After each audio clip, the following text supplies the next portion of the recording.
خدا یسوع مسیح کے زندہ بابرکت اور جلالی نام میں آپ سب کو تحسین اور شکرانہ کا سلام۔ خدا آپ سب کو بڑی برکت دے۔ ہم خدا کا شکر، خدا کی تعریف کرتے ہیں، اپنے بادشاہ کو مبارک کہتے ہیں۔ ہم بک آف جینیسس کی اسٹڈی کر رہے ہیں، پیدائش اس کے 6 باب، پیدائش، بیرشیت، اتپتی، جینیسس، اس کے 6 باب کی 8 آیات تک ہم نے پڑھ لی ہے۔ آج ہم 9ویں آیت سے پڑھیں گے، لیکن 8 آیت کو ہم دوبارہ دیکھیں گے۔ لکھا ہے کہ مگر نوح خداوند کی نظر میں مقبول ہوا۔ نوح کے بارے میں یہ لکھا ہے، اور انگلش میں اس کو جب پڑھتے ہیں تو اس کا مطلب ہے کہ نوح found grace in the eyes of the Lord, اور گریس کے لیے جو عبرانی لفظ ہے وہ فضل سے مترادف ہے، یعنی فضل، خداوند کا فضل اس پر ہوا۔ بہت سارے لوگ جو یہ بلیو کرتے ہیں کہ فضل جو ہے وہ نئے عہد نامے کا کانسیپٹ ہے اور پرانے عہد نامے میں اس کا ذکر تک نہیں ملتا، وہ اس بات سے قطعی بے بہرہ ہیں کہ فضل جو ہے، خداوند کا فضل، وہ شروع سے ہی اویلیبل تھا۔ ہاں، وہ فضل اس کی اپلیکیشن جو ہے وہ خداوند یسوع مسیح میں آ کر ہوتی ہے، کیونکہ جب ہم وہ آیت پڑھتے ہیں کہ شریعت تو موسیٰ کی معرفت آئی، لیکن فضل جو ہے خداوند یسوع مسیح کی معرفت، یعنی کہ شریعت بھی شروع سے ہی ہے، فضل بھی شروع سے ہی ہے۔ سو یہ دونوں چیزیں ہمیشہ سے خداوند کی ذات کا حصہ ہیں، یعنی کلام بھی، کیونکہ ابتدا سے ہی کلام تھا، شریعت کلام ہے، اور فضل بھی ابتدا ہی سے تھا۔ تو یہ چیز جو ہے سمجھنا بڑا ضروری ہے کہ فضل جو ہے وہ خداوند کی طرف سے ہمیشہ سے تھا، لیکن اس کو اپلائی کس نے کیا، اس کو عمل میں کون لایا، اور اس کو انسانیت کے لیے اویلیبل کس کے تھرو کیا گیا۔ جیسے شریعت شروع سے ہی ہے، لیکن اس کو انسانیت کے لیے اویلیبل جو ہے وہ موسیٰ نبی کی معرفت پھر ریٹن فارم میں ہمارے لیے پیش کر دیا گیا۔ اسی طرح فضل بھی جو ہے وہ شروع سے ہی ہے، لیکن اس کو اویلیبل جو ہے وہ موسیٰ یسوع مسیح کی معرفت کیا گیا۔ 9ویں آیت کہتی ہے کہ نوح کا نسب نامہ یہ ہے، نوح مرد راست باز اور اپنے زمانہ کے لوگوں میں بے عیب تھا، اور نوح خدا کے ساتھ ساتھ چلتا رہا۔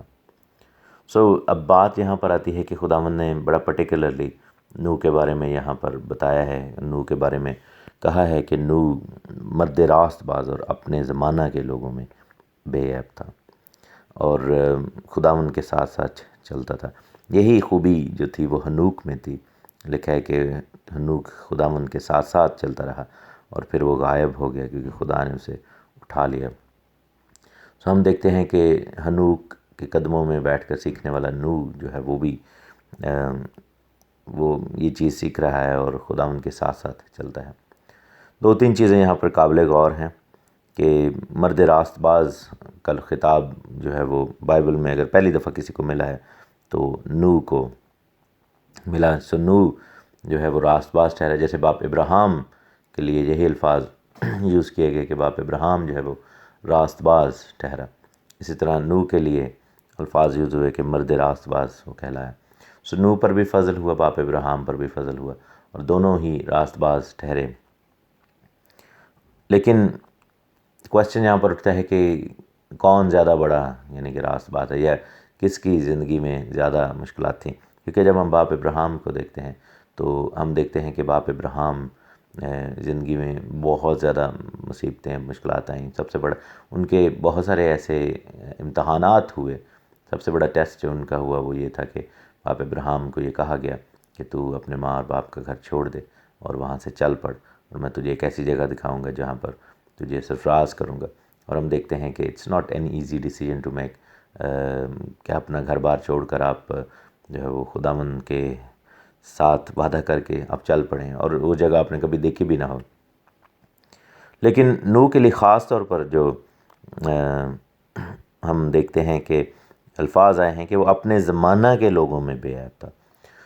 یہ چیز نوح کو ایک ڈیفرنٹ اینگل پہ، ڈیفرنٹ لیول پر لے کر جاتی ہے۔ حالانکہ خداوند کے جتنے بھی بہت بڑے خادم ہیں، جیسے باپ ابراہیم ہیں یا ہمارے باپ بزرگ نوح ہیں، تو یہ نہیں کہا جا سکتا کہ کون زیادہ راست باز تھا، کون کم راست باز تھا، کیونکہ ہم میں سے ہر ایک جو ہے وہ یہ جانتا ہے کہ ان دونوں لوگوں، اور موسیٰ نبی کے بارے میں بھی لکھا ہے کہ وہ ساری دنیا کے اپنے زمانہ کے لوگوں میں سب سے زیادہ حلیم تھا۔ پھر ہم دیکھتے ہیں کہ داؤد بادشاہ کے بارے میں لکھا ہے کہ خداوند کے بندہ داؤد کے بارے میں کہ خداوند نے گواہی دی کہ میرے دل کے موافق ہے۔ پھر ہم یوحنا بپتسمہ دینے والے کے بارے میں دیکھتے ہیں کہ خداوند نے کہا کہ یہ جو ہے وہ یہ سب عورتوں میں جتنے بھی پیدا ہوئے سب سے بڑا ہے. سو یہ سب چیزیں ہم دیکھتے ہیں کہ these are quite amazing for quite a few people. ایلیا کے بارے میں ہم دیکھتے ہیں کہ ایلیا کو خداوند نے اپنے پاس زندہ بلا لیا. سو اب دیکھتے ہیں کہ ہنوک اور ایلیا کے درمیان میں یہ بات مشترک ہے کہ دونوں اتنے زیادہ راست باز تھے کہ انہوں نے موت کا مزہ بھی نہ چکھا. لیکن نوح کے لیے جب لکھا ہے تو راست باز اور ساتھ میں لکھا ہے کہ وہ اپنے زمانہ کے لوگوں میں بے عیب تھا. دیٹ مینس کہ باپ نوح جو ہیں، مقدس ہمارے نوح جو ہیں، ان کی سب سے بڑی آزمائش کیا تھی؟ اس زمانہ کے لوگوں میں رہنا. دیٹ مینس کہ نوح کا زمانہ جتنے بھی زمانے آئے ان سب میں سے زیادہ کرپٹ تھا اور سب سے زیادہ گناہ والا تھا. کیونکہ آپ یہ دیکھیں کہ اس کے بعد بڑے بڑے ادوار آئے ہیں، بڑے بڑی مصیبتیں آئیں، ایسے دور آئے ہیں جس میں لوگوں نے گناہ بدی کی ہے. لیکن بات یہ ہے کہ نوح کے بارے میں خاص طور پر لکھا ہے کہ اپنے زمانہ کے لوگوں میں وہ راست باز تھا، اپنے زمانہ کے لوگوں میں بے عیب تھا. دیٹ مینس کہ خدا کا کلام جو ہے وہ پرٹیکولرلی ہمیں یہ بتانا چاہ رہا ہے کہ نوح کا زمانہ خراب ترین تھا، اور اس زمانہ میں بے عیب رہنا جو ہے وہ جو ہے it's like attaining salvation and راست بازی، اور اٹس لائک کہ آپ کو خدا کی بادشاہی مل گئی. اتنا بڑا یہ کام تھا، یعنی اس زمانہ کے اندر اپنے دامن کو بچا کر رکھنا. اور یہی چیز جو ہے وہ آخری زمانہ میں ہوگی. بائبل ہمیں یہ بتاتی ہے کہ آخری زمانہ میں ایسے ہی ہوگا جیسے نوح کے دنوں میں ہوتا تھا. خداوند یسوع مسیح کے یہ الفاظ ہیں. دیٹ مینس کہ آخری زمانہ میں بھی گناہ اور گراوٹ اتنی زیادہ بڑھ جائے گی کہ اپنے آپ کو بچانا جو ہے وہ بہت زیادہ مشکل ہوگا، اور اپنا دامن صاف رکھنا جو ہے وہ بہت زیادہ مشکل ہوگا. اور اسی لیے ہم لوگوں کو نوح کے زمانہ سے تشبیہ دی گئی، ہم لوگوں کو نوح کے زمانہ کے ساتھ جوڑا گیا ہے. تو ہم یہ بڑا کلیئرلی دیکھ سکتے ہیں کہ نوح کے زمانہ کے جو لوگ تھے ان کو یہ بات کہی گئی، اور ہمیں یہ بات جو ہے وہ آج کہی جاتی ہے. اور لکھا ہے کہ نوح مرد راست باز اپنے زمانہ کے لوگوں میں بے عیب تھا. اور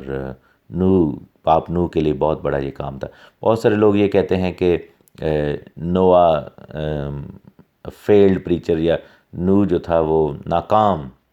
مناد تھا کیونکہ اس کی منادی سے ایک بھی شخص نہیں بچا. ایسا نہیں تھا میرے جی. تو ہم یہ بات نہیں کہہ سکتے باپ نوح کے لیے. نوح جو تھے وہ ناکام پریچر نہیں تھے، بالکل بھی نہیں تھے، کسی بھی لحاظ سے نہیں تھے، کیونکہ انہوں نے جو خدمت کی اور انہوں نے جو کام کیا وہ کوئی بھی نہیں کر سکتا تھا. آپ امیجن کریں کہ بارش آج تک نہیں ہوئی تھی اس زمانے تک، اور وہ ایک ایسی چیز کے بارے میں لوگوں کو بتانا یا وارن کرنا جو کبھی ہوا ہی نہیں، لوگوں نے کبھی نہ سوچا نہ سنا نہ امیجن کیا. اس سے پہلے بارش نہیں ہوا کرتی تھی. سو دنیا کا سسٹم ایسا تھا. اور دوسرا یہ ہے کہ خشکی کے اوپر کشتی بنانا جو ہے it takes lot of faith. لوگوں نے ہو سکتا ہے کہ اس زمانہ تک کشتیاں بنانا سیکھ لیا ہو، لیکن وہ سمندروں کے اندر چلاتے ہوں گے، دریاؤں میں چلاتے ہوں گے. لیکن باپ نوح کو کتنا زیادہ مصیبت کا سامنا کرنا پڑتا ہوگا جب وہ اور ان کے بیٹے جو ہے وہ دنیا سے ہٹ کر ایک چیز کر رہے ہوں. اور پھر ہم دیکھتے ہیں کہ اس زمانہ کے اندر چونکہ چھینا جھپٹی اور قتل و غارت اور گناہ بہت زیادہ تھا، بدی بہت زیادہ تھی، اپنے دامن کو بچا کر رکھنا it must have taken a lot of faith. اور بہت زیادہ ایمان کا متقاضی ہے یہ چیز، ایمان چاہتی ہے، اور ایمان کے بغیر ایسا کرنا ناممکن ہے. پھر یہ ہے کہ اپنے گھرانے کو جو ہے وہ اس زمانہ میں بچا کر رکھنا، یہ سب سے بڑی کامیابی تھی. سو باپ نوح کے لیے فخر کی بہت ساری باتیں ہیں. باپ نوح نے بہت ساری ایسے کام، ایسی باتیں کیں جن میں وہ بآسانی یہ کہہ سکتے ہیں کہ میں نے اپنے گھرانے کو بچایا ہے، میں نے اپنے گھرانے کو جو ہے وہ اس راست بازی کی راہ پر چلایا ہے. اور خداوند کے ساتھ ساتھ چلنا اس زمانہ میں یہ سب سے بڑی اچیومنٹ ہے، سب سے بڑی کامیابی ہے. سو باپ نوح جو ہیں وہ کسی بھی طریقہ سے ناکام نبی یا ناکام پریچر نہیں تھے. ان کا کام لوگوں کو بچانا نہیں تھا، ان کا کام لوگوں کو وارن کرنا تھا، اور انہوں نے بخوبی یہ کام کیا اور اپنی زمانہ کے لوگوں تک یہ میسج پہنچایا. اور آج بھی میرے عزیزو یہی ہے. خادم کا کام جو ہے وہ دلوں کو تبدیل کرنا نہیں ہے. خادم کا کام جو ہے وہ بیج بونا ہے، خادم کا کام جو ہے وہ اس بیج کو سپریڈ کرنا ہے، خادم کا کام جو ہے اس بیج کو لوگوں تک لے کر جانا ہے، اس کلام کو، اس وارننگ کو لوگوں تک پہنچانا ہے۔ دلوں کو تبدیل کرنا یہ خود انسان کا کام ہے۔ ہر ایک جو کہ خدا کی آواز کو سنتا ہے اس کا یہ کام ہے کہ وہ اپنے دل کو تبدیل کرے اور اپنے آپ کو خداوند کے سامنے پیش کرے۔ اس کا یہ کام ہے کہ اپنے آپ کو خداوند کے قدموں میں لے کر آئے۔ تو نو مرد راست باز اور بے عیب تھا۔ سو یہاں پر جب کلام اور خدا کسی کی گواہی دیتا ہے تو پھر وہ شخص جو ہے وہ اس راست بازی کے لائق ٹھہرتا ہے، اور یہاں پر خداوند کے کلام نے اس چیز کی گواہی دی ہے، اور کامیابی کا ضامن خدا کا کلام ہے۔ نو کی کامیابی کا ضامن خدا کا کلام ہے۔ خدا یہ کہتا ہے کہ نو ایک کامیاب نبی اور ایک کامیاب شخص تھا، ایک کامیاب پریچر تھا، اور انہوں نے جو ہے وہ بہترین خدمت کی۔ ہم خدا کا شکر کرتے ہیں۔ لکھا ہے کہ نو خدا کے ساتھ ساتھ چلتا رہا اور اس کے 3 بیٹے سم، حام اور یافت پیدا ہوئے، پر زمین خدا کے آگے ناراض ہو گئی تھی اور وہ ظلم سے بھری تھی، اور خدا نے زمین پر نظر کی اور دیکھا کہ وہ ناراض ہو گئی ہے، کیونکہ ہر بشر نے زمین پر اپنا طریقہ بگاڑ لیا تھا۔ تو زمین کے حالات جو ہیں یہاں پر آگے لکھے ہیں، کیونکہ جب پیچھے ہم نے 9ویں آیت میں پڑھا کہ وہ اپنے زمانہ کے لوگوں میں بے عیب تھا، تو آگے پھر خداوند کا کلام ہمیں بتاتا ہے کہ وہ زمانہ تھا کیسا، اور لکھا ہے کہ زمین ناراض تھی خدا کے آگے اور ظلم سے بھری تھی، ظلم سے بھری تھی، اور ظلم جو ہے وہ ہر چیز میں انسانوں نے اپنا طریقہ بگاڑا، اور لکھا ہے کہ خداوند نے زمین پر نظر کی، اور بائبل ہمیں یہ بتاتی ہے کہ خداوند کی آنکھیں جو ہیں وہ پاک ہیں، وہ زمین پر نگاہ کرتا ہے اور اس کی آنکھیں، اس کی پلکیں بنی آدم کو جانچتی ہیں، اور جب اس نے دیکھا کہ زمین ناراض ہے تو ہر بشر نے اپنا طریقہ بگاڑ لیا۔ تو اب امیجن کریں کہ جو خداوند خدا جس نے اتنے پیار سے سب کچھ بنایا، ان کا دل کتنا زیادہ دکھ سے بھرا ہوگا۔ آج میرے عزیزو سوچنے کا یہ مقام ہے، کیونکہ یہاں پر 2 طرح کے لوگ ہمیں نظر آتے ہیں۔ وہ لوگ جو کہ مرد راست باز کہلائے، وہ لوگ جو خداوند کے ساتھ چل رہے ہیں، وہ لوگ جو اس زمانہ میں بے عیب ٹھہرے، اور دوسرا ہمیں وہ لوگ نظر آتے ہیں جو کہ ظلم سے بھرے ہوئے ہیں، وہ لوگ جو کہ طریقہ کار کو بگاڑ کر بیٹھے ہوئے ہیں، وہ لوگ جو ناراستی کا کام کرتے ہیں، اور زمانہ بھی وہی ہے، سب کچھ ویسا صحیح ہے۔ اٹ ڈزنٹ فیل لائک کہ یہ پرانے زمانے کی بات ہے۔ ہم اپنے ارد گرد نگاہ کریں تو ہمیں نظر آئے گا کہ آج بھی تو یہی سب کچھ ہو رہا ہے، اور آج بھی دنیا جو ہے وہ گناہ سے بھری ہوئی ہے۔ آپ دیکھیں کہ بچوں کو اسکول میں کیسے سکھایا جا رہا ہے، ٹی وی پر انٹرٹینمنٹ میں کیا دکھایا جا رہا ہے، انٹرنیٹ پر چلے جائیں، جو جہان کی جو اچھائیاں جہاں پر یا نالج ہے وہاں پر ساتھ ساتھ برائیاں بھی اسی چیز میں ہیں، اور زندگی کی قیمت کتنی کم ہو گئی ہے، جگہ جگہ قتل و غارت اور خون خرابہ جو ہے وہ عام ہے، اور ایسی ایسی ویڈیوز، ایسی ایسی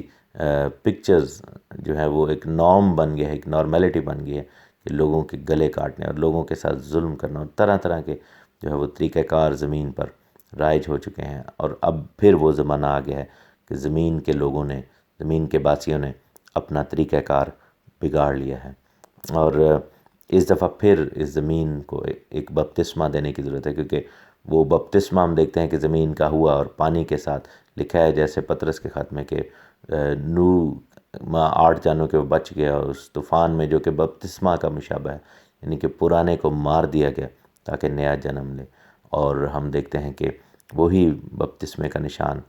اب پھر پرانے کا، لیکن اب کی بار وہ آگ کا بپتسمہ ہوگا، کیونکہ بائبل میں لکھا ہے نا کہ میں زمین پر آگ لگانے آیا ہوں، مجھے ایک اور بپتسمہ لینا ہے۔ پہلے خدا نے جو ہے وہ پانی کے ساتھ مارا، لیکن خدا نے وعدہ کیا کہ اب میں پانی کے ساتھ پوری دنیا کو ایک دم ختم نہیں کروں گا، ایون دو کہ سونامیز آتی ہیں لیکن وہ ایک تھوڑے سے حصے پر آتی ہیں، لیکن پوری دنیا کو ختم نہیں خدا نے کبھی کیا۔ لیکن اب وقت پھر ایسا آ گیا ہے کہ انسان نے پھر اپنا طریقہ کار بگاڑ لیا ہے۔ شاید یہ کمپیئر کرنا ہے کہ نوح کا دور زیادہ برا تھا کہ آج کا، شاید مشکل ہو ہمیں، کیونکہ پتہ نہیں ہے کہ نوح کے دور میں کیا کیا ایسا ہوا، بائبل اس کے بارے میں زیادہ ڈیٹیل نہیں بتاتی، لیکن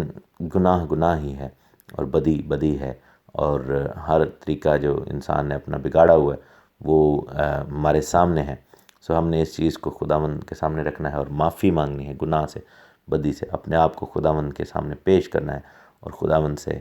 کہنا ہے کہ خداوند ہمیں معاف کر، ہمیں پاک کر، ہمیں صاف کر۔ خداوند آپ کو برکت دے۔ آئیے مرد راست باز نوح کے طرح خداوند کے ساتھ چلیں اور اپنے زمانہ کے لوگوں میں بے عیب ٹھہریں۔ آمین۔ خداوند یسوع مسیح کے زندہ بابرکت اور جلالی نام میں آپ سب کو تحسین اور شکانہ کا سلام۔ خداوند خدا آپ سب کو بڑی برکت دے اور اپنے ہاتھ کے نیچے آپ سب کو رکھے۔ کلام مقدس میں سے ہم پڑھیں گے پیدائش کی کتاب، برشیت، اتپتی، جینیسس اس کا 6واں باب، اور آج ہم 13ویں آیت سے پڑھیں گے۔ خداوند نے نوح سے کہا کہ تمام بشر کا خاتمہ میرے سامنے آ پہنچا ہے، کیونکہ ان کے سبب سے زمین ظلم سے بھر گئی، سو دیکھ میں زمین سمیت ان کو ہلاک کروں گا۔ تو گوپھر کی لکڑی کی ایک کشتی اپنے لیے بنانا، اور اس کشتی میں کوٹھڑیاں تیار کرنا اور اس کے اندر اور باہر رال لگانا۔ یہاں پر میرے عزیزو، خداوند خدا کے وعدہ کے مطابق، خداوند خدا کی اس پروفیسی کے مطابق جو اپنے بندہ ہنوک کو اور پھر بعد ازاں نوح کو دی خداوند نے، دنیا کے خاتمے کا وقت آ پہنچا، اور خداوند نے نوح سے کہا کہ اب یہ وقت آ گیا ہے، جیسا کلام مقدس میں لکھا ہے آموز کی کتاب میں کہ خداوند کوئی بھی کام اپنے پاک مقدس نبیوں کو بتائے بغیر نہیں کرتا، اور وہ وارن کرتا ہے دنیا کو، دنیا کے لوگوں کو، اور وہ پہلے سے ہی وارن کر دیتا ہے اور لوگوں کو بتاتا ہے کہ کیا ہونے والا ہے۔ اور ہم دیکھتے ہیں کہ یہاں پر بھی یہی ہوا ہے کہ خداوند نے کہا کہ تمام بشر کا خاتمہ میرے سامنے آ پہنچا ہے۔ خداوند رحم کرنے والا خدا ہے، برکت دینے والا خدا ہے، اور 120 سال کا جو وقت دیا خداوند نے، جب نوح تقریباً 480 سال کا تھا جب یہ بات چیت شروع ہوئی اور پروفیسی، اور خداوند نے جو ہے وہ لوگوں کو وارن کرنا شروع کیا نوح کی معرفت، اور اسی سارے سلسلہ میں نوح کی پھر اولاد بھی پیدا ہوئی، کیونکہ خدا نے نوح کو اپنا مشن دیا، اور 500 سال کا نوح تھا جب اس سے بچے پیدا ہونے شروع ہوئے، اور 100 سال اور جو ہے خدمت کرتا رہا۔ ایک اور چیز خداوند کے رحم کو ظاہر کرتی ہے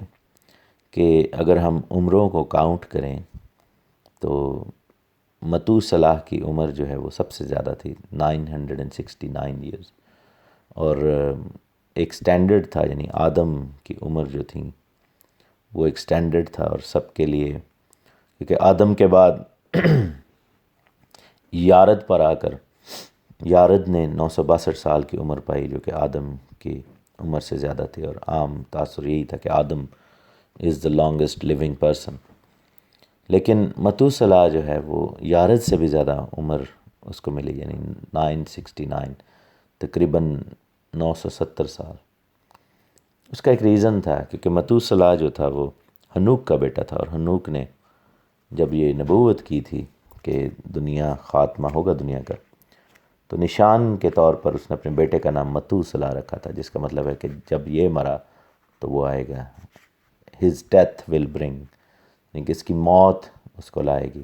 کس کو؟ طوفان کو۔ اور آپ یہ دیکھیں کہ متوسلح زندہ رہا اس سال تک، جس سال میں متوسلح کی ڈیتھ ہوئی ہے اسی سال میں طوفان آیا ہے، یعنی کہ نوح کی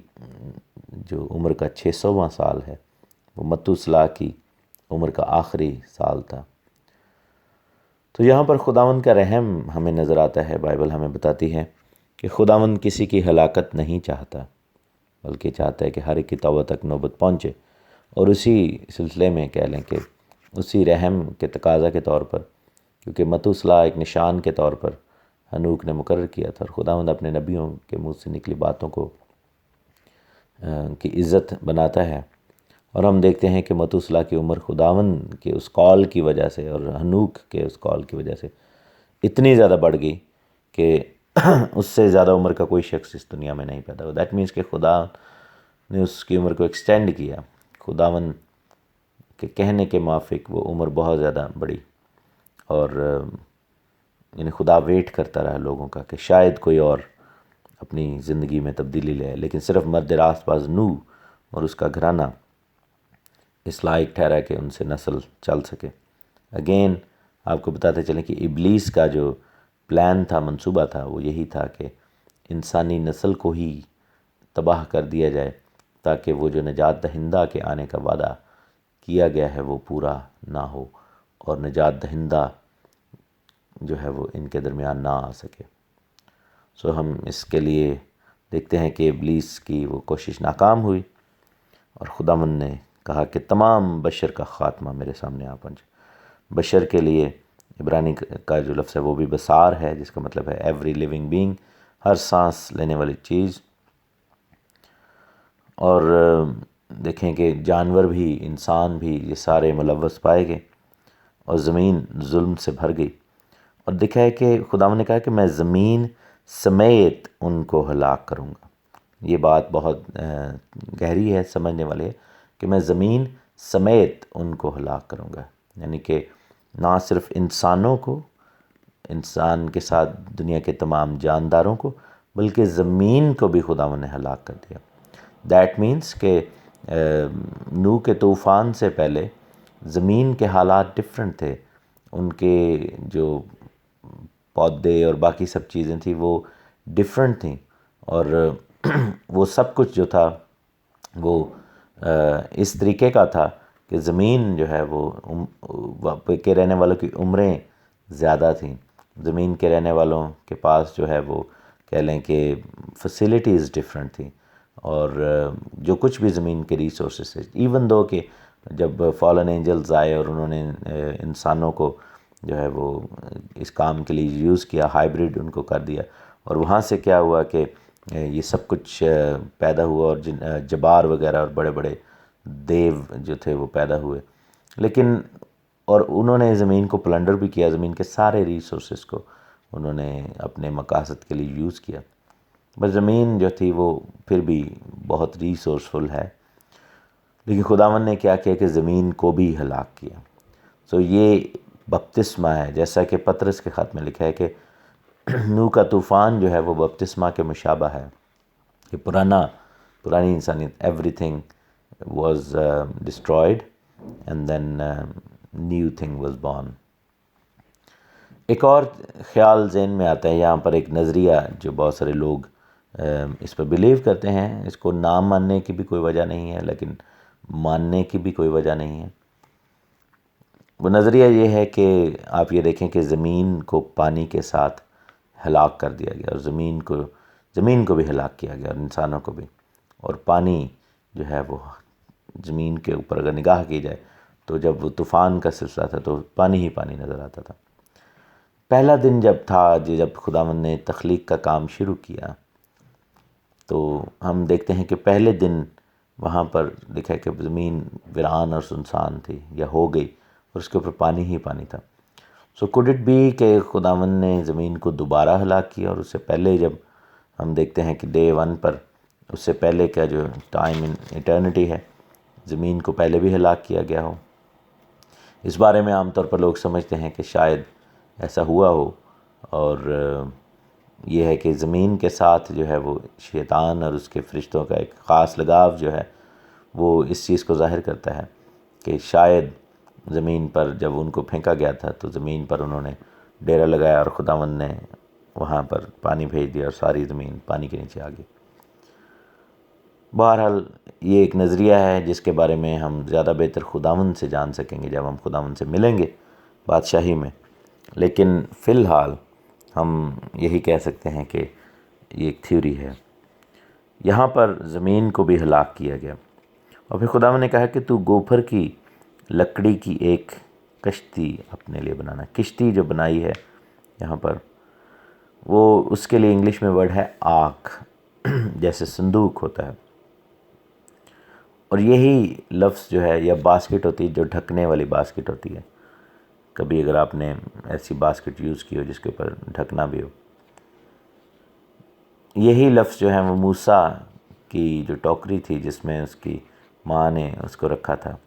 لفظ یوز ہوا آرک۔ یہی لفظ جو ہے وہ عہد کے صندوق کے لیے یوز ہوا، آرک آف کوننٹ، عہد کا صندوق۔ اور عبرانی زبان میں جو اس کے لیے لفظ ہے وہ ہے تواہ، یا تباہ بھی کہہ سکتے ہیں کچھ لوگ، ویک واو کو جو ہے وہ بے کے ساتھ پروناؤنس کرتے ہیں، depending on which area you come from. So اس کو تباہ بھی کہا جا سکتا ہے اور تواہ بھی کہا جا سکتا ہے۔ اس کے لیے 3 لیٹرز جو ہیں وہ عبرانی زبان کے ہیں، جو کہ پکٹوریل فارم میں ہم اس کو دیکھیں گے۔ پہلا لیٹر جو ہے وہ تاو ہے، جو کہ صلیب کو ظاہر کرتا ہے، صلیب کے نشان کی طرح ہے۔ دوسرا لیٹر جو ہے وہ بے ہے یا بیت ہے، جو کہ گھر کو ظاہر کرتا ہے۔ اور تیسرا لیٹر ہے یعنی کہ ایچ، جو کہ ایک ایسے انسان کو ظاہر کرتا ہے جو اپنے ہاتھ پھیلائے ہوئے کھڑا ہے۔ تو اس میں ہم یہ دیکھ سکتے ہیں کہ وہ جو آرک ہے، وہ جو صندوق ہے، وہ جو ٹوکری ہے، وہ کشتی جو ہے جو بنائی گئی، جو ایک صندوق کی شکل کی تھی، چاروں طرف سے بند تھی، وہ اس چیز کا نشان ہے کہ صلیب پر جو شخص ہاتھ پھیلائے کھڑا ہے وہی ہم کو گھر میں لے کر جائے گا۔ اسی لیے وہ کشتی جو ہے وہ صلیب کا مترادف ہے، صلیب کی علامت ہے، کیونکہ صلیب بھی لکڑی سے ہی بنائی گئی، اور وہ کشتی جو بنائی گئی وہ بھی لکڑی سے ہی بنائی گئی۔ وہ جو عہد کا صندوق بنایا گیا وہ بھی لکڑی سے ہی بنایا گیا۔ اور ہم دیکھتے ہیں کہ خداوند کا کلام ہمیں یہ بتاتا ہے کہ موسیٰ کی جو باسکٹ ہے وہ بھی لکڑی سے بنائی گئی۔ سو یہ کشتی جو تھی، یا یہ آرک جو تھی، یہ عام جیسے بحری جہاز ہوتے ہیں ویسی نہیں تھی، وہ چاروں طرف سے بند تھی تاکہ پانی اندر نہ آ سکے۔ اور لکھا ہے کہ اس کشتی میں کوٹھڑیاں تیار کرنا، یعنی کہ اس میں گھر بنانا۔ اور ہم دیکھتے ہیں کہ بائبل ہمیں یہ بتاتی ہے کہ آسمان پر بھی ہمارے لیے گھر بن رہے ہیں۔ تو یہ ایک طرح کی اس چیز کی شیڈو پریکٹس تھی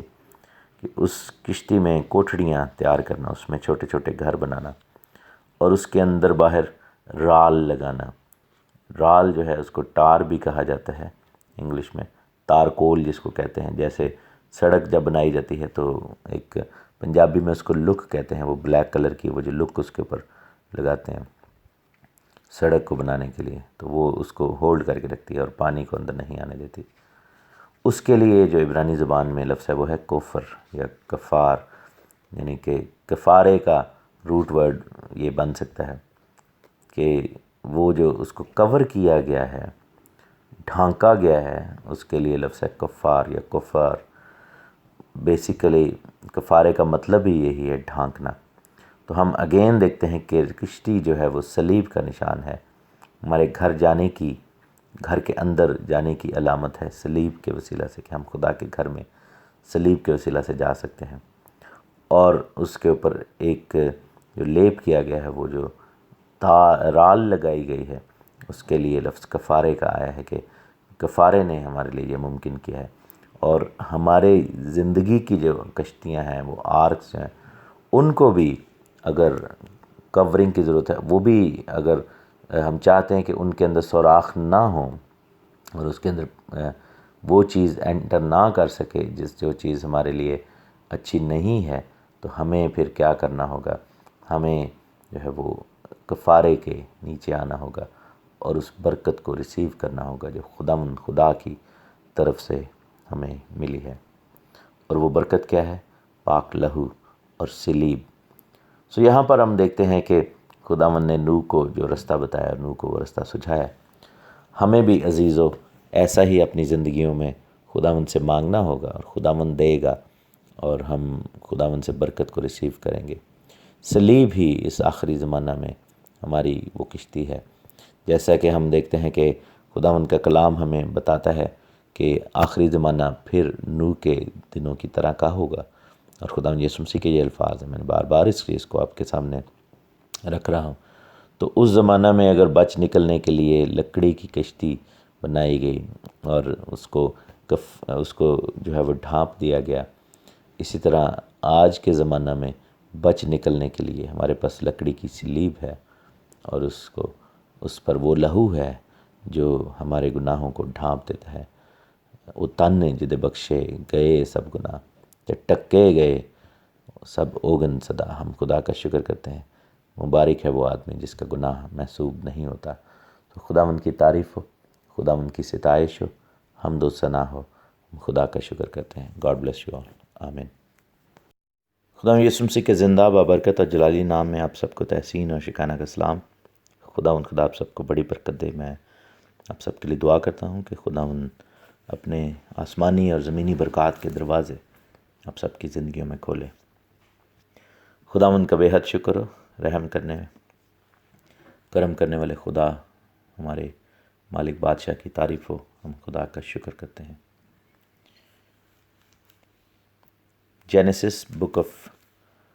جینیسس پیدائش، برشیت، اتپتی کی ہم سٹڈی کر رہے ہیں اور 6 چیپٹر میں ہیں۔ کل ہم نے 13ویں اور 14ویں آیت پڑھی، جس میں ہم دیکھتے ہیں کہ خداوند نے یہ اعلان کیا کہ انف از انف، اور دنیا کا خاتمہ میرے سامنے ہے، اور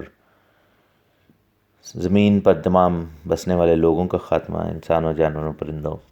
ہر طرح کی جو زمین پر رہنے والی مخلوقات ہیں ان کا خاتمہ خداوند کے سامنے آ گیا، اور خداوند نے کہا کہ میں زمین کو بھی ہلاک کروں گا، لیکن نہ صرف انسانوں کو بلکہ زمین کو بھی اس چیز میں سے گزرنا پڑا۔ یہ چیز یہ ظاہر کرتی ہے کہ جب ہم گناہ اور بدی کے راستے کو اختیار کرتے ہیں تو نہ صرف اس کا اثر ہم پر پڑتا ہے بلکہ ہر اس چیز پر جو ہمارے ساتھ جڑی ہے ان پر اس کا اثر پڑتا ہے، اور جو ہماری پوزیشنز ہیں، جو ہماری ملکیت ہے، وہ اس تباہی اور بربادی کا شکار ہوتی ہیں۔ 15ویں آیت سے آج ہم پڑھیں گے۔ لکھا ہے، خداوند نے نوح سے کہا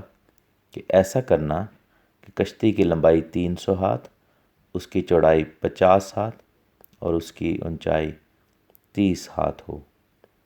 اور اس کشتی میں ایک روشن دان بنانا اور اوپر سے ہاتھ بھر چھوڑ کر اسے ختم کر دینا، اور اس کشتی کا دروازہ اس کے پہلو میں رکھنا، اور اس میں 3 درجے بنانا،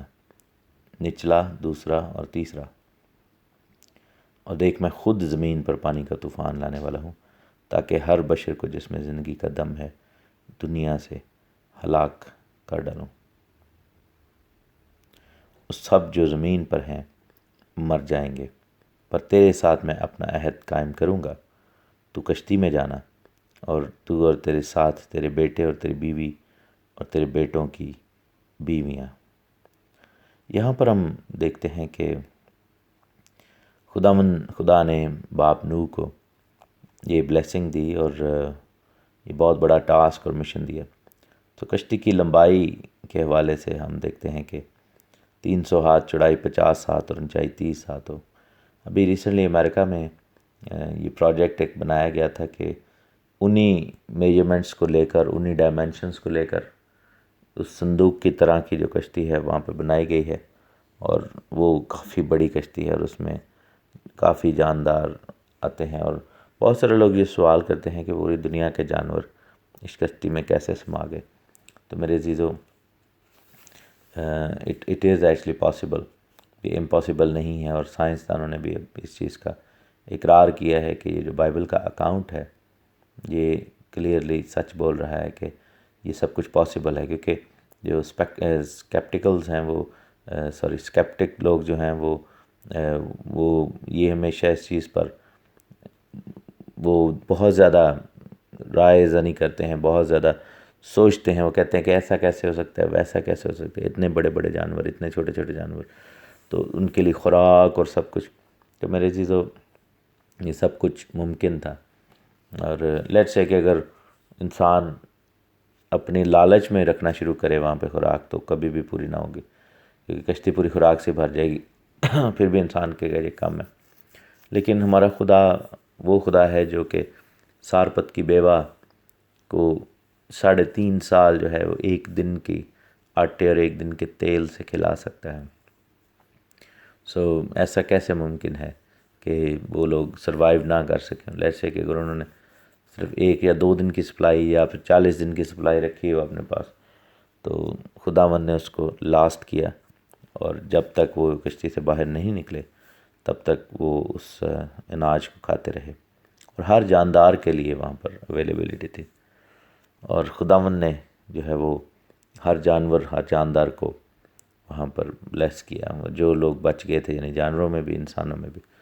ان کو خداوند نے وہاں پر سروائیو کرنے کی توفیق دی. تو یہ کشتی اٹ سیلف بہت بڑی ہے.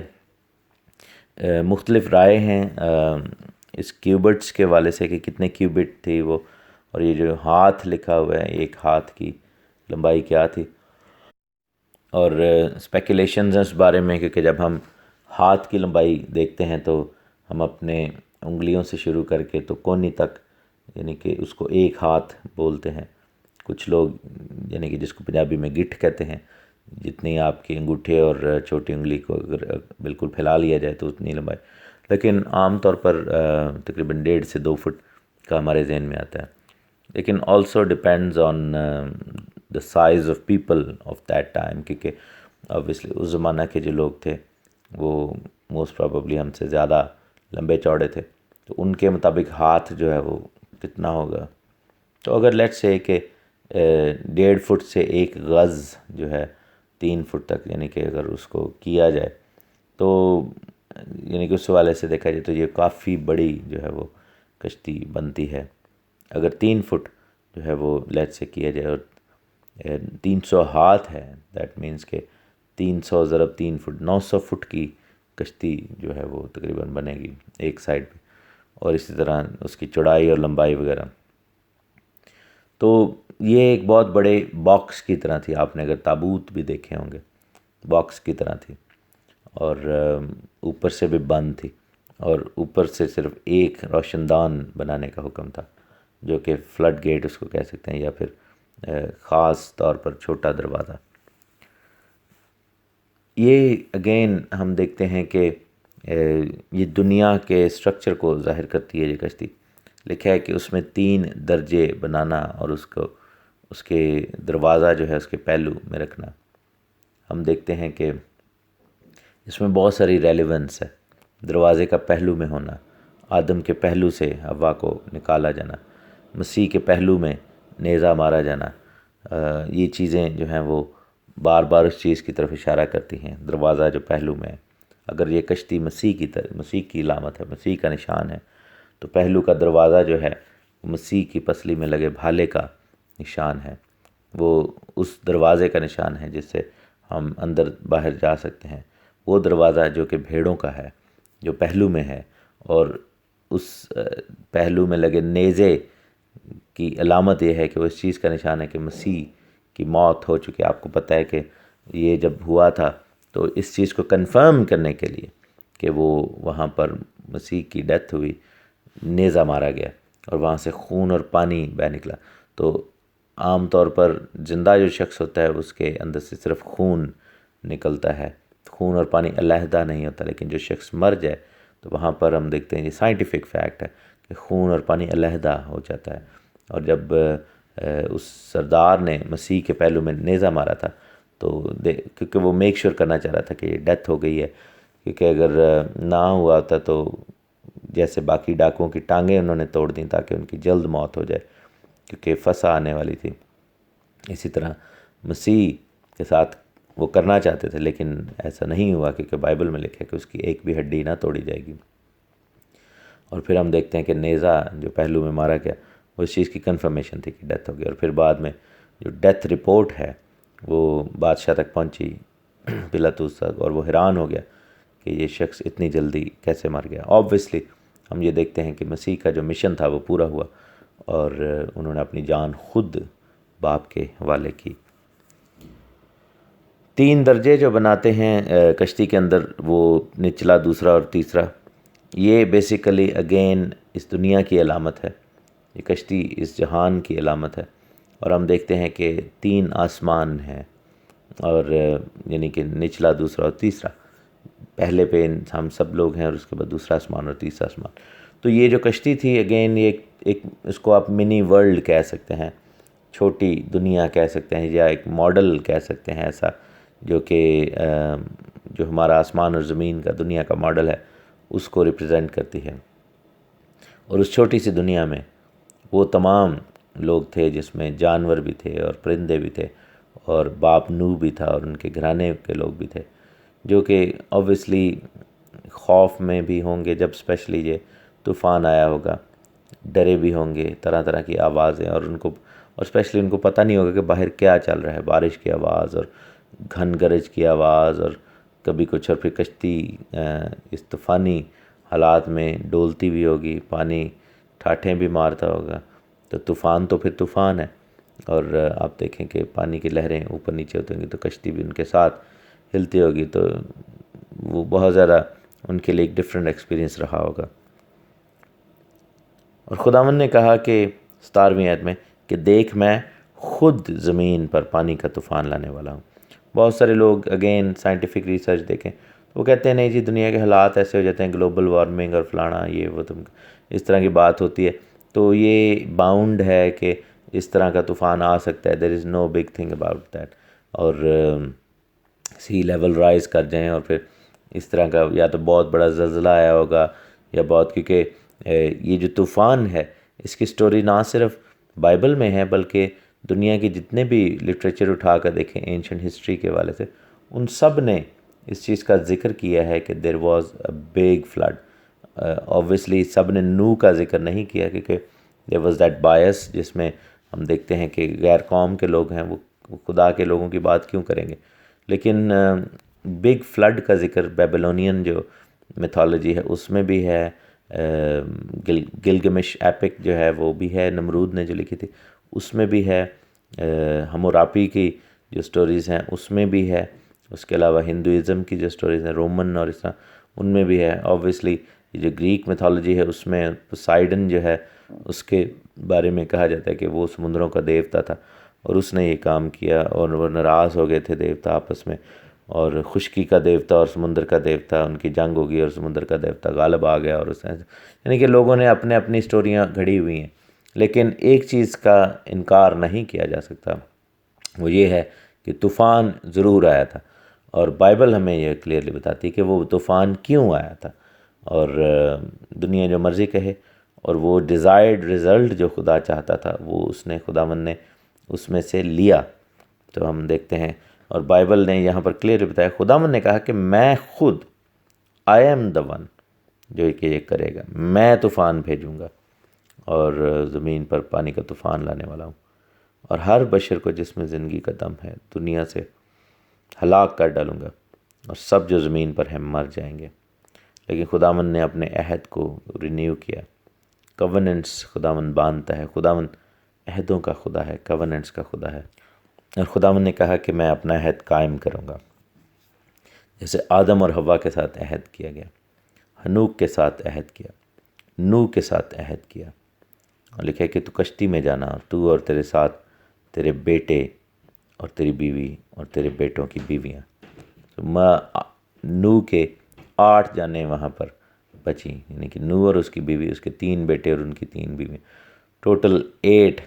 لائفز وہاں پر تھیں۔ پچھلے دنوں میں نوح کی لائف پر ایک سٹوری بنائی تھی کہ انہوں نے ہالی ووڈ والوں نے ایک فلم بنائی، وہ بالکل بائبل کے اپوزٹ تھی، اس میں فالن اینجلز کو جن کو جو ہے واچرز کہا گیا ہے وہاں پر، آبویسلی بک آف نوآ کے حوالے سے، ان کو ہیلپرز بتایا گیا ہے کہ نوح کی مدد کی تھی انہوں نے، اور پھر یہ بھی بتایا گیا کہ اس وجہ سے خدا نے ان کو واپس دنیا میں سے نکال کر ایکسیپٹ کر لیا تھا اور اپنے پاس بلا لیا تھا، اور ان اینجلز کی معافی ہو گئی تھی، حالانکہ ایسا نہیں ہے، اور ان اینجلز کی حرکت کی وجہ سے ہی وہاں پر بیسیکلی طوفان آیا تھا۔ سو ایسا کیسے ممکن ہے؟ اور پھر یہ بھی دکھایا گیا تھا کہ ایک شخص جو تھا وہ چوری چھپے اندر جا چکا تھا کشتی میں، جو بادشاہ تھا اس جگہ کا، اور پھر یہ بھی دکھایا گیا کہ نوح کے جو بچے تھے وہ بہت چھوٹے چھوٹے تھے، ان میں سے ایک کی اولاد تھی اور نوح اس بچے کو مارنا چاہتا تھا، اور اس طرح کی نوح کو کافی جو ہے وہ بیوقوف ٹائپ شخص دکھایا ہے۔ تو ایسا بالکل بھی نہیں ہے، بائبل ہمیں بتاتی ہے کہ ہمارا باپ نوح جو تھا وہ بہت بڑا آدمی تھا، اور دیکھا جائے تو جس طرح ہم سب کہتے ہیں کہ ہم آدم کی اولاد ہیں، تو اگر اس چیز کو ٹیکنیکلی دیکھا جائے تو ہم سب نوح کی اولاد بھی ہیں، کیونکہ ہمارا سب کا سلسلہ جو ہے وہ جا کر باپ نوح کے ساتھ جڑتا ہے۔ اور ہم دیکھتے ہیں کہ انہی لوگوں کے ساتھ عہد باندھا گیا۔ آئیے، اب اگر آپ چاہتے ہیں کہ خداوند آپ کے ساتھ عہد باندھے اور خداوند کا عہد ہم سب کی زندگی میں ہو، تو اس آخری زمانہ میں ہم بھی اس کشتی کو تیار کریں جو ہمارے دلوں کی ہے۔ 3 درجے روح، بدن اور جان کے ہیں ہمارے باڈی میں، ہمارے جسم بھی اس کشتی کی مانند ہی ہیں، یا پھر ہم مسیح کو جو کہ اس کشتی کی تمثیل اپنی زندگی میں لے لیں اور مسیح کو اپنی زندگی میں حاصل کریں، جس کے پہلو میں وہ دروازہ ہے جس سے ہم داخل ہو سکتے ہیں۔ خدا آپ سب کو بڑی برکت دے، آمین۔ خدا یسوع مسیح کے زندہ بابرکت اور جلالی نام میں آپ سب کو تحسین اور شکانہ کا سلام۔ خدا سب کو بڑی برکت دے۔ ہم بک آف جینیسس، پیدائش، اتپتی کی اسٹڈی کر رہے ہیں، اور برشید اس کو عبرانی میں کہا جاتا ہے۔ 6 باب میں ہم ہیں، اور طوفان کا معاملہ چل رہا ہے، جب خداوند نے ہمارے باپ نوح کو حکم کیا کہ آپ کشتی بنائیں، اور اس کشتی میں جو ہے وہ کیسے 3 درجے بنانے ہیں، اور اس کشتی کو کیسے آپ نے تیار کرنا ہے۔ ساتھ میں خداوند نے کہا کہ میں تیرے ساتھ اپنا عہد قائم کروں گا، اور تو کشتی میں جانا، تو اور تیرے بیٹے اور تیری بیوی اور تیرے بیٹوں کی بیویاں، یعنی ٹوٹل 8 جانیں اس کشتی میں بیٹھیں۔ 19ویں، 20ویں، 21ویں اور 22ویں آیت ہم پڑھیں گے آج۔ کلام میں لکھا ہے کہ خداوند نے ہمارے باپ نوح سے کہا کہ جانوروں کی ہر قسم میں سے 2 اپنے ساتھ کشتی میں لے لینا، کہ وہ تیرے ساتھ جیتے بچیں، وہ نر اور مادہ ہوں۔ اگین یہاں پر خدا نے بڑا کلیئر ڈسٹنکشن دی ہے کہ جتنے بھی جانور ہیں دنیا کے اندر، ان کی ہر قسم میں سے 2 یعنی 4 ٹوٹل میں 4 ہو گئے نا، تو 2 تو اپنے ساتھ لے لینا۔ تو اور 2 جوڑے جو ہے اس والے سے کہا گیا، پرندوں کی ہر قسم میں سے اور چرندوں کی ہر قسم میں سے اور زمین پر رینگنے والوں کی ہر قسم میں سے 2 تیرے پاس آئیں، تاکہ وہ جیتے بچیں، اور تو ہر طرح کے کھانے کی چیز لے کر اپنے پاس جمع کر لینا، کیونکہ یہی تیرے اور ان کے کھانے کو ہوگا۔ اور نوح نے یوں ہی کیا، جیسا خدا نے اسے حکم دیا تھا ویسا ہی عمل کیا۔ یہاں پر ہم دیکھتے ہیں کہ ایمان کے ساتھ خداوند کے بندہ نوح نے جو ہے وہ ایسا کام کیا، اور ان کو جانوروں کو گھیر کر وہاں پر لائے۔ خداوند نے یہ حکم دیا، اور یہ عجیب سما ہوگا، ایسا نہیں تھا کہ نوح جو نبی تھے وہ جانوروں کے پیچھے پیچھے بھاگ رہے ہیں اور ان کو پکڑ رہے ہیں، جو ہاتھ آ گیا تو ان کا ٹاسک پورا ہو گیا، بلکہ ایسا تھا کہ خداوند کے حکم کے مطابق وہ جانور خود چل کر اس کشتی کی طرف آئے، اور خداوند کے حکم کے موافق وہ کشتی کے اندر بیٹھے۔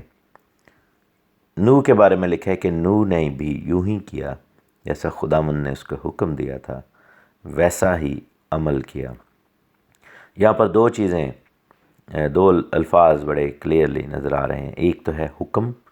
اور دوسرا ہے عمل، یعنی کہ جیسا خداوند حکم دیتا ہے ویسا ہمیں عمل کرنا ہوگا۔ حکم اور عمل جو ہے وہ بڑا ضروری ہے۔ ہمیں بھی اپنی زندگیوں میں دیکھنا ہے کہ ہمیں اپنی زندگیوں کو ایسے ہی چلانا ہوگا کہ جو خدا کا کلام ہے، جو خدا کا حکم ہے، اس پر عمل کرنا ہوگا۔ بہت سارے لوگوں کو اس چیز سے ایشو ہے، اس چیز سے پرابلم ہے، وہ خدا کے حکموں پر عمل نہیں کرنا چاہتے، وہ یہ نہیں چاہتے کہ ان کی زندگی میں تابع داری ہو، کیونکہ عمل کا جو تعلق ہے وہ تابع داری سے ہے، حکم کا تعلق جو ہے وہ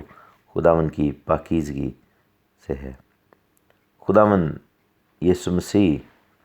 پر ایمان لانا جو ہے اس کا اصل تعلق جو ہے وہ حکموں پر عمل کرنے سے ہے، کلام پر عمل کرنے سے ہے۔ یوحنا کی انجیل اس کا 14واں باب ہم دیکھیں اور اس کی 20ویں آیت، لکھا ہے کہ اس روز تم جانو گے کہ میں اپنے باپ میں ہوں اور تم مجھ میں اور میں تم میں۔ جس کے پاس میرے حکم ہیں اور وہ ان پر عمل کرتا ہے وہی مجھ سے محبت رکھتا ہے، اور جو مجھ سے محبت رکھتا ہے وہ میرے باپ کا پیارا ہوگا، میں اس سے محبت رکھوں گا اور اپنے آپ کو اس پر ظاہر کروں گا۔ اس یہودا نے جو اسکریوتی نہ تھا اس سے کہا کہ اے خداوند کیا ہوا کہ تو اپنے آپ کو ہم پر تو ظاہر کیا چاہتا ہے مگر دنیا پر نہیں؟ یسوع نے جواب میں سے کہا کہ اگر کوئی مجھ سے محبت رکھے تو وہ میرے کلام پر عمل کرے گا اور میرا باپ اس سے محبت رکھے گا، ہم اس کے پاس آئیں گے اور اس سے سکونت کریں گے۔ جو مجھ سے محبت نہیں رکھتا میرے کلام پر عمل نہیں کرتا۔ جو کلام تم سنتے ہو وہ میرا نہیں بلکہ باپ کا ہے جس نے مجھے بھیجا۔ یہاں پر ہم دیکھتے ہیں کہ خداوند یسوع مسیح نے بڑا کلیئرلی یہ بات کہی، اور پھر اسی باب کی اگر ہم 15ویں آیت میں دیکھیں تو اس نے کہا کہ اگر تم مجھ سے محبت رکھتے ہو تو میرے حکموں پر عمل کرو گے، اور میں باپ سے درخواست کروں گا کہ وہ تمہیں دوسرا مددگار بخشے کہ ابد تک تمہارے ساتھ رہے، یعنی سچائی کا روح جسے دنیا حاصل نہیں کر سکتی۔ پھر لکھا ہے کہ 25ویں آیت میں کہ میں نے یہ باتیں تمہارے ساتھ رہ کر تم سے کیں، لیکن مددگار یعنی روح القدس جسے باپ میرے نام سے بھیجے گا وہی تمہیں سب باتیں سکھائے گا، جو کچھ میں نے تم سے کہا ہے وہ سب تمہیں یاد دلائے گا۔ بات یہ ہے کہ نوح کے بارے میں، نوح کیوں مقبول ٹھہرا خداوند کی نظر میں، کیوں راست باز ٹھہرا؟ کیونکہ باپ نوح نے جو خداوند نے حکم کیا تھا اس پر عمل کیا۔ ہم کیسے راست باز ٹھہر سکتے ہیں آخری زمانہ میں؟ جب ہم اس کے حکموں پر عمل کریں گے، جو کلام جو احکام خداوند نے ہمیں دیے ہیں، جب ہم ان پر عمل کریں گے تو ہی ہم راست باز ٹھہریں گے۔ اسی طرح اگر ہم یوحنا کی انجیل میں، یوحنا کے خط میں جائیں، وہاں پر لکھا ہے 2 باب میں اس کی 2 آیت میں، وہی ہمارے گناہوں کا کفارہ ہے، نہ صرف ہمارے ہی گناہوں کا بلکہ تمام دنیا کے گناہوں کا بھی، یعنی کہ نجات یہاں پر یسوع مسیح کے کفارہ کے باعث مل رہی ہے، obviously اس پر ایمان لانے سے۔ لیکن نجات یافتہ زندگی کے لیے کیا حکم ہے؟ لکھا ہے کہ اگر ہم اس کے حکموں پر عمل کریں گے تو اس سے ہمیں معلوم ہوگا کہ ہم اسے جان گئے ہیں، اور جو کوئی یہ کہتا ہے کہ میں اسے جان گیا ہوں اور اس کے حکموں پر عمل نہیں کرتا وہ جھوٹا ہے اور اس میں سچائی نہیں ہے۔ یہاں پر صاف لکھا ہے، کون یہ دعویٰ کر سکتا ہے کہ میں خدا کو جان گیا ہوں؟ وہی شخص جو کہ نجات یافتہ ہے، وہی شخص جو کہ ایمان لایا ہے، کیونکہ obviously آپ تبھی ایمان لائیں گے جب آپ خداوند کو جان گئے ہیں، جب آپ کو اس کی گناہ نجات کا پتہ لگے، جب آپ کو اس کی محبت کا پتہ چل جائے، جب آپ کو یہ احساس ہو جائے کہ آپ کی زندگی میں گناہ ہے اور ہمیں سب کو اپنے گناہوں سے اقرار کرنا ہے اس کا، اور اپنے گناہوں کی معافی مانگ کے اپنے گناہوں سے چھٹکارا پانا ہے، اور گناہوں کا فدیہ جو ہے وہ خداوند یسوع مسیح ناصری کے اندر ہے۔ اور یہی بات خداوند کہہ رہے تھے کہ حکموں پر عمل کرنا ہے۔ راست باز ایمان سے جیتا رہے گا اور اعمال جو ہے اس کی راست بازی میں اضافہ کریں گے۔ مکاشفہ کی کتاب اس کا 3 باب، مکاشفہ یعنی کہ پرکاشت واقعہ، ریولیشن، اور اس کے 3 باب کی 10ویں آیت میں دیکھتے ہیں، یہ آخری زمانہ کی بات ہے، جب آخری زمانہ آئے گا اور لوگ جو ہے مصیبت کا شکار ہوں گے، لیکن کون لوگ ہیں جو اس مصیبت سے بچ جائیں گے؟ لکھا ہے کہ چونکہ تو نے میرے صبر کے کلام پر عمل کیا ہے، اس لیے میں بھی آزمائش کے اس وقت میں تیری حفاظت کروں گا جو زمین کے رہنے والوں کے آزمانے کے لیے تمام دنیا پر آنے والا ہے۔ اب حفاظت کی شرط کیا ہے؟ خداوند نے یہاں پر کیا کہا ہے کہ میں کیوں کر تیری حفاظت کروں گا؟ لکھا ہے کہ چونکہ تو نے میرے کلام پر عمل کیا ہے، یعنی کہ جو شخص خداوند کے کلام پر، صبر کے کلام پر عمل کرے گا، دیٹ مینس کہ کلام پر عمل کرنے کے لیے انسان کو صبر بھی چاہیے، کیونکہ آسان بھی نہیں ہے ہر وقت خدا کے کلام کے موافق چلتے رہنا، کیونکہ بہت دفعہ آپ لوگوں کو یہ شاید احساس ہوتا ہوگا کہ میں کاروبار میں ہوں، میں ادھر ہوں ادھر ہوں، تو مجھے یہ کرنا پڑ رہا ہے، وہ کرنا پڑتا ہے، ایسی چیزیں کہنی پڑتی ہیں یا کرنی پڑتی ہیں، تو شاید کلام کے موافق آپ کو لگے کہ نہیں ہے، لیکن اتنا مشکل بھی نہیں ہے، کیونکہ خداوند کا کلام ہمیں بڑا کلیئرلی بتاتا ہے کہ یہ کلام بہت آسان ہے اس پر عمل کرنا۔ ایسے نہیں ہے کہ کوئی کہے کہ آسمان پر چڑھنا پڑے گا ہمیں، یا ایسے بھی نہیں ہے کہ اس کو سمندروں کی گہرائی میں سے کھود کر نکالنا پڑے گا، بلکہ یہ ہمارے دل میں، ہمارے نزدیک ہے، اور اس پر عمل کرنے کے لیے اگر آپ کو آسانی چاہیے تو اسی کے لیے آپ کو مددگار ملا ہے، اور وہ مددگار جو ہے وہ پاک روح ہے، کلام مقدس پر عمل کرنے میں جو آپ کی مدد کرے گا، ان احکام کو اپنے دل، آپ کے دل پر لکھ دے گا، اور اپنی روح کے اندر کے مسح سے آپ پر انڈیل دے گا، تاکہ آپ بائی ڈیفالٹ خداوند کے راست باز بندوں کی طرح اس کے تابع دار ہو جائیں۔ یعقوب کا خط، اس کا 2 باب اور اس کی 14ویں آیت، لکھا ہے کہ اے میرے بھائیو، اگر کوئی کہے کہ میں ایماندار ہوں مگر عمل نہ کرتا ہو تو کیا فائدہ؟ کیا ایسا ایمان اسے نجات دے سکتا ہے؟ اور پھر آگے جا کر کہتا ہے 20ویں آیت میں، مگر اے نکمے آدمی، کیا تو یہ بھی نہیں جانتا کہ ایمان بغیر اعمال کے بیکار ہے؟ اور پھر آگے جا کر کہتا ہے کہ غرض 26ویں آیت میں، غرض جیسے بدن بغیر روح کے مردہ ہے، ویسے ہی ایمان بھی بغیر اعمال کے مردہ ہے۔ So going back to Genesis chapter 6، اس کو آج کنکلوڈ ہم کر رہے ہیں۔ آپ دیکھیں کہ خداوند نے وہاں پر جانوروں کے حوالے سے حکم کیا کہ جانور کی ہر قسم میں سے جو ہے وہ تیرے پاس آئیں، اور ایسا ہی ہوا، کیونکہ آگے جا کر ہم پڑھتے ہیں کہ پوری دنیا کے جانور جو ہیں وہ خود بخود خداوند کے پاس آئے، اور وہ تمام جانور جو ہے خداوند کے حکم کے مطابق وہاں پر آئے، اور ہم دیکھتے ہیں کہ خداوند نے ایسا کیا، اور جانور بھی، کائنات، ساری دنیا خداوند کے احکام کو، خداوند کے کلام کو، خداوند کی مرضی کو مانتے ہیں۔ دوسرا، یہاں پر کھانے پینے کی چیزوں کی بات تھی،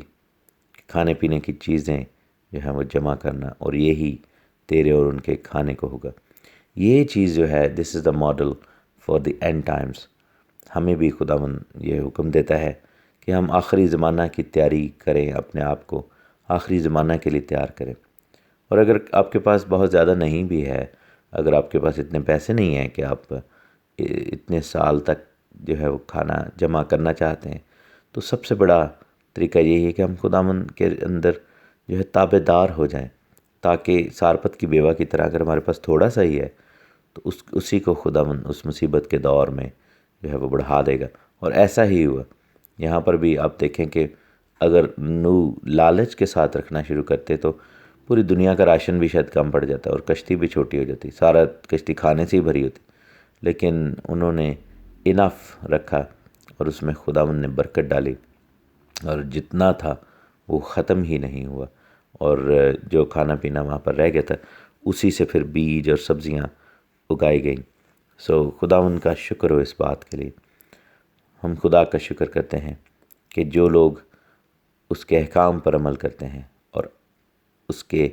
احکام کے مطابق اپنی زندگی کی ہر فیصلے کو رکھتے ہیں، وہ ترقی کرتے ہیں۔ اس کا ہمیں بہت دفعہ ایکسپیرینس ہو چکا ہے میرے عزیزوں، کہ جب خداوند کی مرضی کو سامنے رکھ کر آپ اپنی زندگی کے فیصلے کریں تو آپ کے لیے وہ باعث برکت ہو جاتا ہے۔ خداوند آپ کو بڑی برکت دے، خداوند کے نام کو جلال ملے، سارا جلال خداوند یسوع مسیح ناصری کو ملے، آمین۔